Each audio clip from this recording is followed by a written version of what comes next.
দুঃখজনক কি হতে পারে? জিম্বাবুয়ের বিপক্ষেও প্রিয় প্রতিপক্ষের বিপক্ষেও লিটন কুমার দাসদেরকে ব্যাট করতে হয় আন্ডার 100 স্ট্রাইক রেটে। এর থেকে দুঃখজনক আর কি হতে পারে?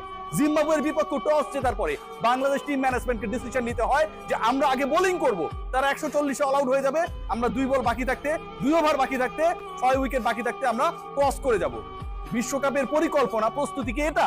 নাকি বিশ্বকাপের প্রস্তুতি হওয়া উচিত যে বাংলাদেশ দল কিভাবে আগে ব্যাট করতে পারে, মোর ওভার্স কিভাবে আমি ক্রিকেটারদেরকে খেলাতে পারি, কিভাবে বাংলাদেশ দলের ক্রিকেটাররা পাওয়ার প্লেকে কাজে লাগাতে পারে, শেষ 5 ওভারকে কাজে লাগাতে পারে, প্রতিপক্ষের উপর প্রেসার ক্রিয়েট করে 180-200 রান করতে পারে।